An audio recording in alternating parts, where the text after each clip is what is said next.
No fim de semana circulou pelas mídias sociais uma sequência de áudios e vídeos mostrando uma ação do Exército Brasileiro em algumas comunidades tomadas pelo crime organizado no Rio de Janeiro.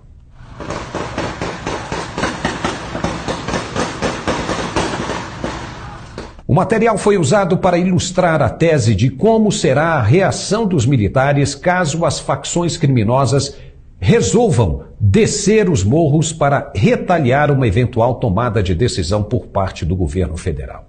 Muito se falou da preocupação com as ameaças feitas pelos líderes do crime organizado que atacariam a população civil caso houvesse uma intervenção das Forças Armadas. Mas a verdade é que o recado já foi dado aos criminosos e as unidades militares são e estão muito bem preparadas para qualquer situação de combate, seja nas selvas, nos campos ou até mesmo nas cidades mais complicadas. As polícias militares, principalmente o BOPE, são forças excepcionalmente extraordinárias no combate urbano do dia a dia, mas estão proibidas pela justiça de subirem os morros, e isso dá confiança aos líderes das facções para falarem o que quiserem, apavorando os mais vulneráveis. Só que o Exército Brasileiro não está sujeito a essa determinação da justiça. Pode e deve subir a hora que for convocado sem a menor satisfação aos ministros do STF. E isso já está acontecendo e trazendo a certeza de que, se houver um confronto direto, todos os integrantes de grupos criminosos nas comunidades serão inteiramente dizimados sem preocupação e chororô de parentes e nem de representantes de direitos humanos. Os bandidos dos morros sabem muito bem disso e querem apenas continuar com a vida que sempre tiveram, ou seja, vender drogas e se matarem uns aos outros pelo controle das bocas. Não estariam de verdade interessados numa guerra desigual, onde eles é que sairiam perdendo. Todos sabem que, mesmo com os arsenais de guerra escondidos e espalhados pelos buracos dos morros, não haveria a menor chance em um confronto direto com as forças especiais do Exército, da Marinha e da Aeronáutica. Os militares de agora, caso se confirme a intervenção, não são como os que os bandidos estão acostumados a lidar nas favelas diariamente. Não.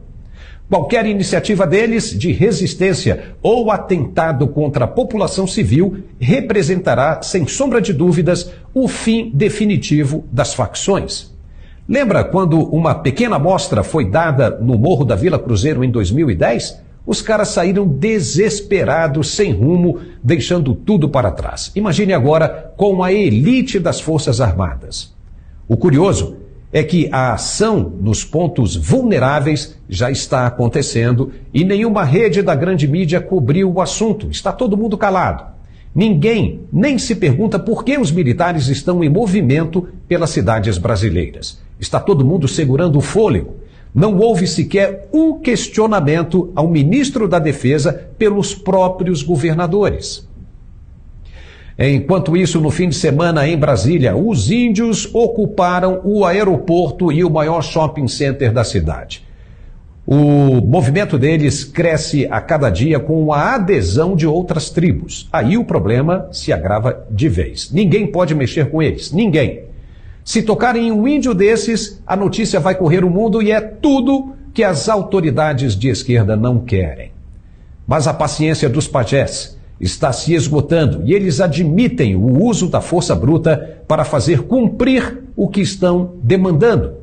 Pode estar aí o estopim desse barril de pólvoras que, quando estourar, vai abrir o que ninguém espera. Uma convulsão social sem precedentes. Os índios deram 4 dias apenas para que as Forças Armadas tomem uma providência. Caso contrário, eles mesmos vão agir. Hoje é dia 4, tem mais 4 dias. Nós vamos esperar 4 dias. Se não acontecer nada, nós vamos começar a tomar providência. Nós não vai ter medo. Nós não vai ter medo. Rasgaram a nossa Constituição. Mas hoje nós pisamos no solo de Brasília, na Praça dos 4 Poderes, que não é 3, para dizer que a partir de hoje nós estamos escrevendo a nova Constituição brasileira. Uou! E agora, hein?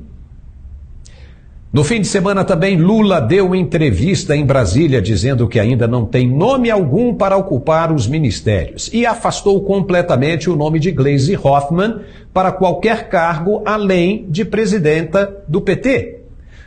Por que será que Lula ainda não tem um nome para os ministérios? Talvez seja porque ninguém queira se comprometer com um governo que ainda não se sabe se vai acontecer. Aquele que se comprometer e depois o governo não vingar, estará queimado na praça com o governo que se estabelecer. É uma hipótese. Por isso, Lula estaria querendo a antecipação da diplomação para tentar acalmar aqueles que poderão compor a sua equipe de governo. Caso contrário, não se justifica estar até o dia de hoje sem saber quem vai fazer o quê. Vai escolher os nomes que vão tocar a economia do país e o futuro dos brasileiros faltando apenas 2 semanas para a posse? Onde já se viu isso? Com certeza vai ficar faltando nomes para completar a equipe de governo. E como alguém pode assumir sem ter ministros para governar? Bolsonaro, por exemplo, já tinha toda a sua equipe de governo, ou seja, os 22 ministros definidos com quase 1 mês de antecedência da diplomação. E o mesmo aconteceu com a presidenta Dilma no primeiro mandato. Por que Lula não tem ninguém até agora? Talvez porque tema que algo fora de seu controle venha a acontecer em breve, quem sabe? Ele disse que vai colocar os partidos políticos aliados para governar com o PT, ou seja, é a velha política batendo na porta outra vez. O que fez a diferença no governo Bolsonaro é que quem ocupou os cargos chaves nos ministérios foram técnicos e não políticos, e isso deu resultados. Na velha política, que na cabeça deles estará de volta em breve, faltou avisar os aliados da América Latina para ficarem de bico fechado. Pois a presidenta de Honduras anda falando pelos cotovelos que irá à posse de Lula para quê? Para pegar dinheiro e reformar barragens em seu país, como se o Brasil fosse o Banco Central das Américas. Já falaram com a certeza do custeio de suas contas o presidente do Chile, Gabriel Boric, da Argentina, Alberto Fernandes, que até já esteve em São Paulo conversando com Lula pessoalmente, Nicolás Maduro, da Venezuela e muitos outros, como se o Brasil estivesse zerado de problemas e sem a menor necessidade de resolver suas questões financeiras internas. É por isso que estão pedindo o primeiro rombo no teto de gastos? Precisamos saber. Ainda na entrevista, Lula falou que vai apresentar a real situação em que vive a economia brasileira. E eu estou convencido que a situação do Brasil não é das melhores. Nós temos informações de que nós não teremos grande crescimento em 2023, se depender da política que está em vigor nesse país. Isso é uma tremenda bobagem para justificar a troca de governo. Lula jamais vai admitir que a economia atual navega de vento em popa. Se estivesse dizendo a verdade, então, os presidentes do Banco Central e do IBGE, que são órgãos independentes de apoio ao governo federal, deveriam vir a público e dar explicações sobre os números que apresentaram na semana passada, tratando do crescimento do superávit primário e da queda do desemprego para 8,3%. Se esses servidores estiverem mentindo, então deverão ser presos. Quem será que está faltando com a verdade? Aquele que já conhecemos como funciona o modus operandi ou os técnicos qualificados desses 2 órgãos que tiveram os números atestados por outras instituições internacionais como o FMI, por exemplo? A verdade é que alguma coisa está mesmo prestes a acontecer e saberemos em breve. O atual presidente, como já dissemos aqui, não é uma criança inocente para fazer brincadeiras de mau gosto com a nação brasileira.